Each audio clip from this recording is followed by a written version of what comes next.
Então, vou continuar aqui com o lugar das raízes, esse primeiro exemplo, estudo de caso, né? Nós temos dois polos. Observa que aqui ó, eu tinha um polo da planta aqui e outro polo da planta aqui. E a planta, ela tinha um polo dominante, que era esse polo aqui. Ó. Por que eu chamo de polo dominante? A distância entre eles. Quando você pega um sistema de segunda ordem, ele possui dois polos. Se a distância do segundo polo em módulo, né, módulo for 5 vezes ou maior que o do primeiro, a gente pode falar que esse polo é dominante e que esse polo pode desprezar a dinâmica dele. Então, você pode calcular o tempo de acomodação do sistema considerando só o primeiro polo. Então, vamos lá. Só para a gente esclarecer isso melhor. Vamos pegar essa planta aqui, que é a G1. Vamos pegar os polos dele. Polo, né, G1, G1. Olha lá, o polo é esse aqui. Qual que seria o tempo de acomodação desse cara? Se eu considerar só o primeiro polo, olha lá, está dando 10,47 segundos. E a gente viu em malha aberta 10,6, está vendo? Esse 0,2 aqui é o segundo polo que a gente está desprezando. Então, está vendo como a gente pode considerar que ele é dominante? Só a dinâmica do sistema é dominada por esse polo, porque ele está bem mais próximo do eixo imaginário que o segundo. A mesma coisa a gente pode fazer do projeto aqui do malha fechada. Olha, observa como esse polo de malha fechada, esse cara aqui, ó, ele está bem mais distante do que o segundo. A gente vai olhar isso agora. Ó. Deixa eu dar um zoom aqui primeiro. Aqui está um amontoado de coisas, né? Mas observa, ó, esse zero está matando esse polo aqui, de malha aberta. Ele também vai matar o efeito desse polo de malha fechada. Esse polo de malha fechada aqui é um polo que nasceu desse... ele nasceu desse polinho aqui, que está aqui, e está morrendo nesse zero. É porque eu não fiz um cancelamento totalmente perfeito. Se eu fizer um cancelamento totalmente perfeito, se for possível fazer, aí vocês vão observar... Opa, desculpa, é sem nada. Vocês vão observar que ele vai estar se aproximando daqui. Praticamente, vamos dar uma diferencinha ali. Então, praticamente, deixa eu dar um zoom aqui, já volto. Bom, praticamente ele está vendo o cancelamento, tá? Esse zero aqui, pertinho desse polo de malha fechada, ele cancela o efeito dele. Então, você pode desprezar isso aqui tudo, como se não houvesse. Mesmo que você consiga ver no MATLAB que eu estou dando zoom, na prática isso aqui é nulo o efeito dele. Então, você tem agora um polo ali em torno de menos 0,385.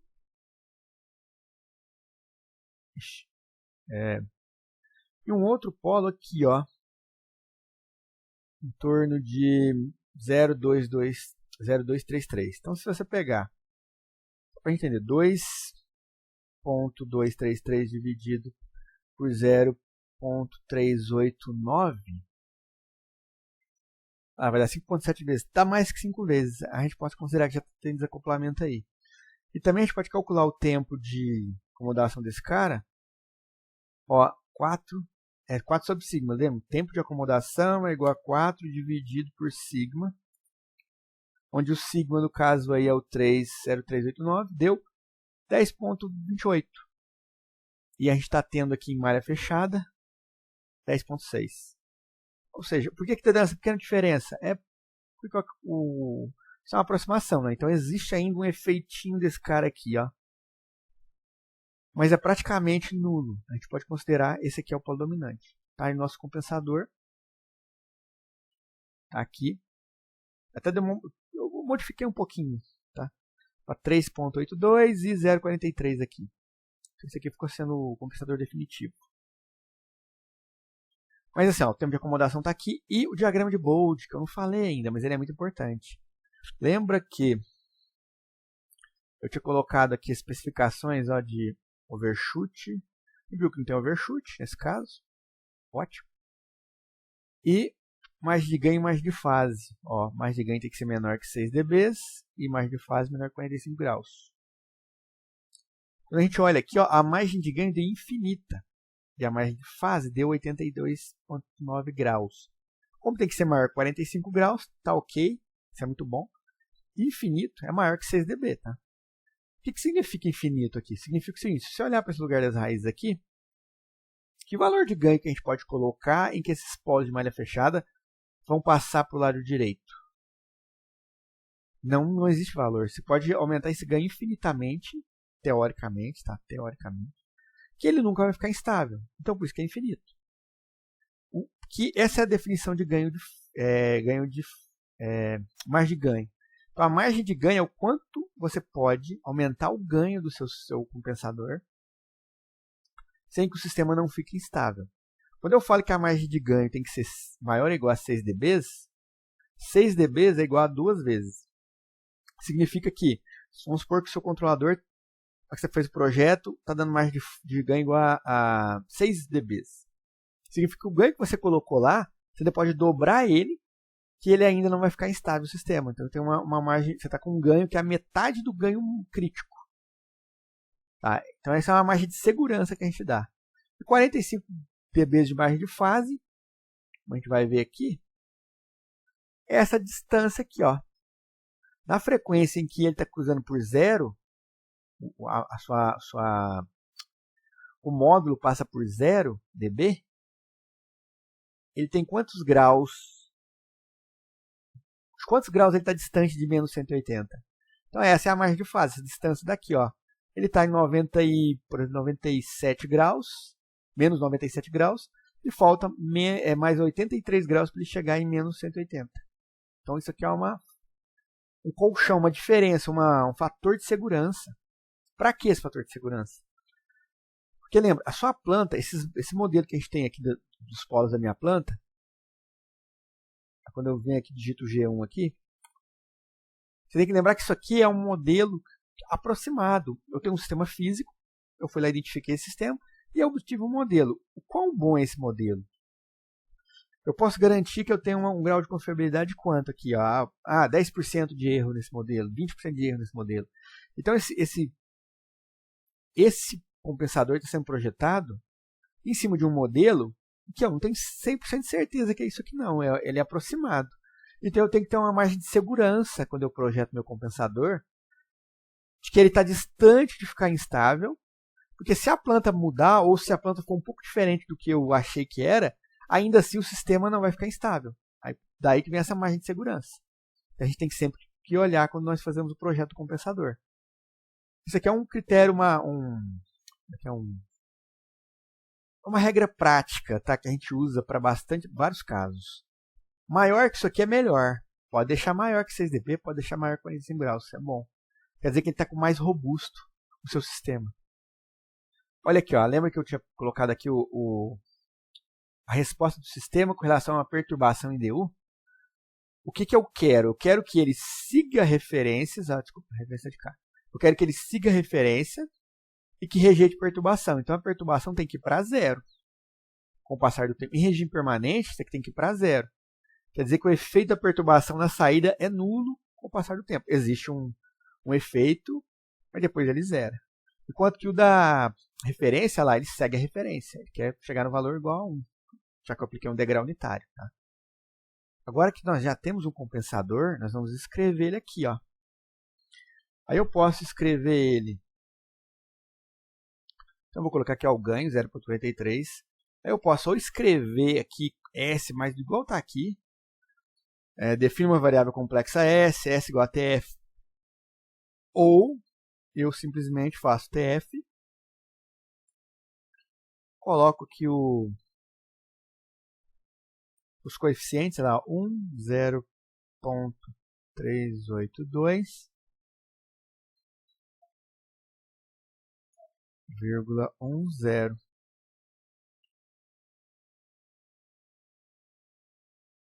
Tá aqui, ó, até joguei aqui, ó, tá aí, nosso compensador.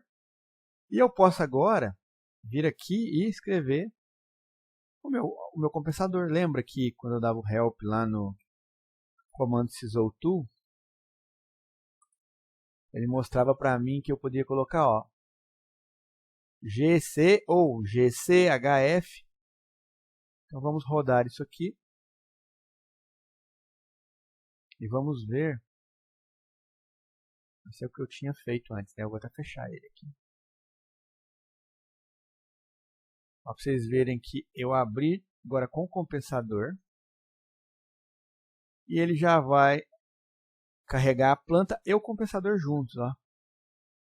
E aqui a gente tem tempo de acomodação, 10.6 segundos. O diagrama de Bode, está tudo aqui. Se eu olhar o compensador, como ele já está pré-carregado, ele já está aqui, ó. Ah, ele está na forma constante de tempo. Lembra que eu falei que é bom a gente vir aqui e mudarmos. Toda vez que você abrir o MATLAB, ele vai voltar resetado. Aí você tem que vir fazer isso tudo de novo. Tá? Infelizmente é assim. Ah, lá, tá ali o compensador. Ok? Ó, segundo caso, que é o projeto de um P&D contínuo para o sistema de segunda ordem. Então, nós temos uma nova planta, que é essa planta aqui. Tá? Um sistema de segunda ordem com zeros. Plotei os polos, só para dar uma olhada lá, ó. 10 a terceira vezes é 1125, menos 1125, mais ou menos 3120. E um zero em menos 20 mil. Mais 20 mil, desculpa. Mais 20 mil. E aqui está o comportamento do sistema subamortecido com o zero sempre plano direito. Para ver uma pequena resposta inversa aqui, ó. Aqui, ó, pequena resposta inversa, é típico de planta com zero no sempre plano direito. Só que o efeito é pequeno, né? Muito pequeno, tem casos muito bem piores. E ele tem polos complexos conjugados, o sistema é subamortecido. Ok. Aqui, de novo, se você segurar lá com o botão direito, você consegue vir aqui e ver o tempo de acomodação e outros parâmetros. Não vou falar. Ó, o tempo de acomodação dele é de 3.39 milissegundos. Bem rápido. Ó, milha aqui, ó. Ah, o step info não saiu. Vamos lá, step info.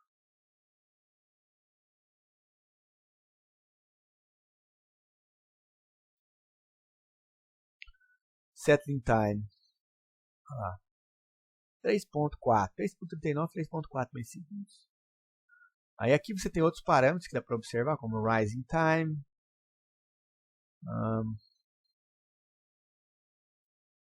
Overshoot, 32% de overshoot.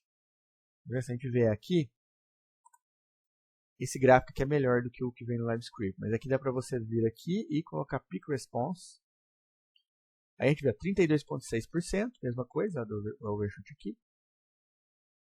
O tempo de pico, né? 1.06 milissegundos. Peak time. Ele arredondou para 1.1 milissegundo. É a mesma coisa. E o valor do pico ainda, te dá ó, o valor 2.1, 2.05 aqui. Enfim. Tá aí os parâmetros, né, desculpa, a resposta do sistema, né, em tempo, com alguns parâmetros como tempo de acomodação, settling time. Observa aqui, ó, já que a gente está falando sobre isso, como dá para ver as duas assíntotas. Esse tempo de acomodação que vem aqui configurado no MATLAB, ele é o de 2%. Então, se você vier em propriedades, você vem aqui, ó, settling time within 2%. Então, o que é isso? Quando você vier aqui, ele tem duas assíntotas que ele está passando. Ó, uma mais 2%, ele pega o valor final, né, região permanente, coloca uma assíntota de 2% acima e 2% abaixo. E ele observa o sistema, ó, entrou, saiu das assíntotas, entrou, não saiu mais. Ó. O último ponto em que ele entrou entre as duas assíntotas e não sai mais é o tempo de acomodação de 2%. Tá aqui. É assim que ele calculou. Ok? Aí é que você tem tempo de subida. Tempo de subida, de novo, como é que é configurado no MATLAB? Porque mesmo nos livros, isso aqui é variável. Ó, é de 10% a 90% do valor final. E cada livro tem que considerar de 0 a 90, tem que considerar de 0 a 100, 10 a 90 na verdade é o mais comum mesmo. Então ele vai pegar o valor final, pegar 10% aqui, até 90% do valor final, acho que é aqui, né? Verdade.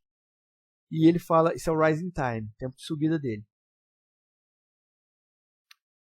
Aqui não tem. Tem que sim, o rising time aqui, ó. Aqui, ó, isso mesmo, ó, de 10 a 90% do valor final. Aqui é o tempo de subida dele. 407 microsegundos, enfim. Agora, então vamos para o no Sysal Tool, que é o que a gente quer, né? Vou pegar agora aqui, vou abrir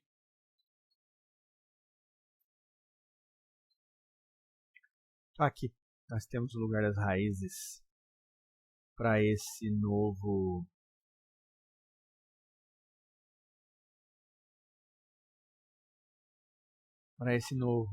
essa nova planta.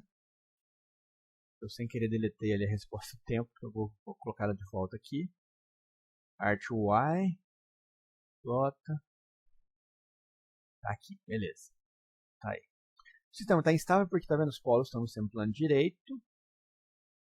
Se eu botar eles aqui antes, vai deixar eles um pouco mais lento, eles vai ficar estável. Mas aqui, obviamente, eu estou usando só um proporcional, tá?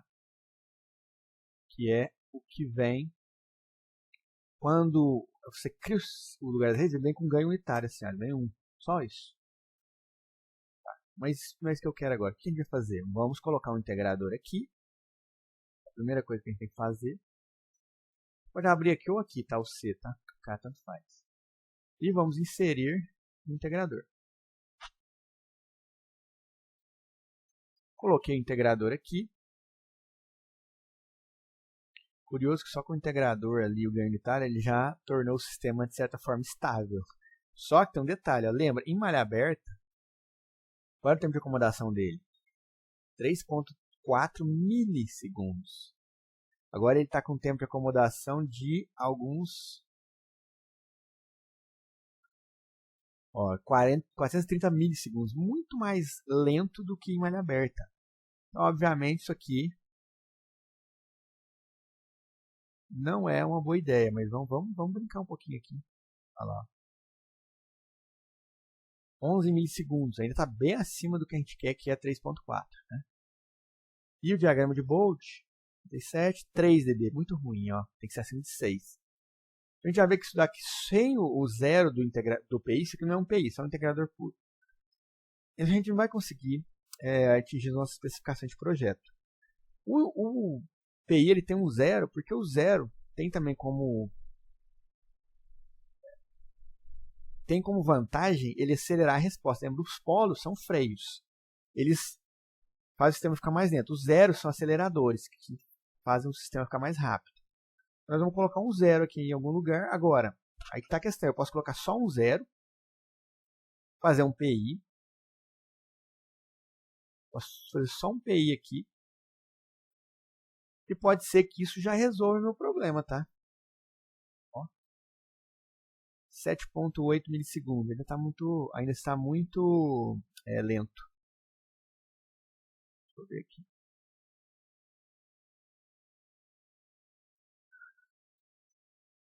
Ó, 6 milissegundos. Eu não estou conseguindo atingir minha especificação de projeto. Vamos tentar chegar nos 6 dB aqui. Ó, deixar o sistema mais rápido um pouco.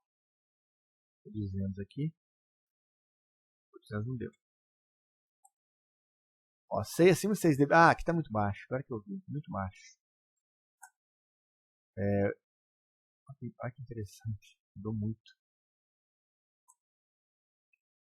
32 não. Só estou brincando aqui porque eu estou querendo olhar essas. Acima de 6 dB, acima de 45 graus. Aí a gente observa aqui que o tempo de acomodação está em 5.25 milissegundos. E está muito oscilatório, tá vendo? No começo. Então, não é a melhor solução possível. Até resolveria, mas não atendeu a minha especificação de projeto, que era um tempo de acomodação em malha aberta e malha fechada iguais, ou bem próximos. Né? Então, o que eu vou fazer? Dá para ver que aqui está na forma constante de tempo. 1 mais 0.0053S. Eu quero mudar isso aqui. Sempre tem que mudar. Options. Zero polo gain. Ok. O que eu vou ter que fazer aqui? Eu vou ter que mudar para um PID. Eu vou ter que colocar mais. Agora deu S mais 1.9 e na terceira 1900 aqui. Ó. Na posição do zero. Vou ter que mudar aqui isso aqui para um PID provavelmente, porque o PI não deu certo. Vamos deletar esse zero e vamos colocar um par de polos de zeros complexos conjugados aqui. Ó. Eu sei que vocês estão pensando aí, ó, da onde você tirou isso? Por que você fez isso? Qual que é o critério para fazer isso? O critério a gente está procurando formas de trazer esse lugar das raízes para cá, os polos de malha fechada para cá. E também, como eu queria que o sistema ficasse mais rápido, eu queria que meus polos de malha fechada viessem mais para a esquerda. Antes eu estava muito limitado porque tinha esses dois polos com os ramos vindo para cá. Ó. Então os meus polos estavam vindo para a direita. Ao colocar esse zero aqui agora, eu vou conseguir... Só um detalhe que eu tenho que colocar mais um polo, lembra? A função de transferência do compensador não pode ser imprópria. Eu já vou mexer ali, ela tem que ter. Eu coloquei uma coisa errada aqui, peraí, eu tinha colocado mais um polo já, né? Ah, já tinha colocado um polo ali, não vi que já tinha colocado um. Já tá aí. Tá aí. Então eu tenho que ter mais, o número de polos tem que ser maior ou igual ao número de zeros. Nunca pode ter mais zeros que polos, tá? Na vida real isso não existe. Não funciona, o sistema é impróprio, ele vai ser instável. Então aqui tem dois polos, dois zeros, desculpa, o numerador é seu quadrado, e aqui tem dois polos.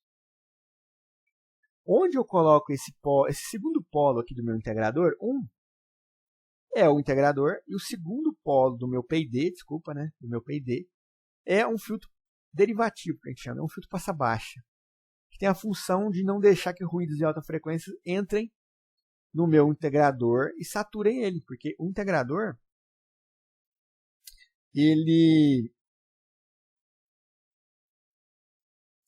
o derivador, aqui em cima você tem dois zeros, esses zeros são derivadores. Esses derivadores são a taxa de variação. Então, se você tiver um sinal de frequência muito elevado entrando num derivador, a saída dele vai ser muito alta e vai saturar seu compensador. Então, você tem que ter um filtro passa-baixa que vai limitar esses valores até um determinado valor máximo. Aqui no lugar das raízes, a gente define isso. Geralmente, você pega um valor que você quer, pega os polos de malha aberta, aqui, ó, menos 1000, mais ou menos, a parte real deles, e coloca esse cara aqui no máximo uma década acima. Eu vou colocar 5 décadas. Eu vou colocar ele em menos 5000. Por enquanto. Qualquer coisa eu mudo. Eu peguei ele mais ou menos umas 5 vezes mais à esquerda do que os zeros. Eu sei que os zeros não é 1000, é 1100 e tanto, mas eu deixei ele em 5000. Tá aqui, por enquanto. Agora, eu tenho que ver aqui nesses zeros aqui, ó. Eu quero diminuir o efeito desses polos de malha fechada. E o efeito deles vai ser menor quanto mais próximo esses zeros estiverem desses polos aqui, ó. Quanto mais perto ele estiver, menor vai ser o efeito desse polo de malha fechada, que está perto do zero, vai ser anulado. Se eu colocar ele em cima, eu cancelo o efeito dele. A gente sabe que na prática não existe cancelamento perfeito, por isso que eu nunca coloco em cima. Eu sempre deixo ele um pouquinho para baixo, um pouquinho para o lado mais perto do eixo imaginário aqui, ó. Deixo por ali. Já sei que o efeito desse cara aqui está sendo atenuado por esse zero, ó. Esse zero está tendo um efeito desse polo de malha fechada. Se quiser colocar junto aqui, beleza, vai ficar mais bonito. Isso aqui é mais realista desse jeito, tá? Aí você pode colocar. Deixar ele mais perto ali. O que vai acontecer agora? Eu estou olhando esse cara aqui, ó. Aqui vai ficar um pouco mais lento. Eu quero 3.4. É difícil. Deixa eu vir aqui, é mais fácil, ó. Vamos digitando aqui e olhando aqui em cima. 6, 8. Ah, tá ficando mais rápido, ao contrário. Tem que diminuir aqui o ganho. Ele fica mais lento. Ah, isso aí, ó. 3.36. Tá bom. Não precisa desse preciosismo todo, não. É aproximado, tá? Mas aqui já dá pra ver que atingiu o tempo de acomodação de 3.4 milissegundos. Eu tenho... Meu outro polo sumiu aqui, né? Ele não está mostrando meu polo, não sei por que sumi com ele. Ah, já sei. Isso é um problema no MATLAB. Quando você coloca um cancelamento muito perto, ele faz isso. Ele não consegue dar o fit certinho. Então, se eu deixar um pouco mais longe aqui... Ixi, agora ele está dando um zoom aqui. Deixa eu mexer aqui e já volto. Tá, aí aqui é uma questão de preciosismo, né? Eu comecei a mexer aqui, variou um pouquinho. Isso não é importante, tá? Você pode até vir aqui e querer arredondar esses valores aqui. Falar assim, olha, eu vou colocar 3.000 aqui em vez de 2.950. E olha o que acontece ali. A parte real eu vou colocar menos 1000 em vez de menos 1040. Só para ficar redondinho os números aqui na hora que eu for escrever os zeros lá no meu compensador. Se bem que aqui vai estar multiplicado, mas ficou mais bonito, tá vendo? E você tem, ó, aqui também, se quiser arredondar, ó, não dá para 005. Ficou um pouquinho, mas tá bom, assim fica mais bonito. Tudo redondinho os números aqui. Agora, como é que tá meu lugar das raízes? Vamos ver aqui, ó. Na verdade, meu lugar das raízes, ele tá mãozinha aqui. Ele tá assim, ó. Eu tinha dois polos da planta. Desculpa, dois polos da planta que estavam aqui complexos conjugados.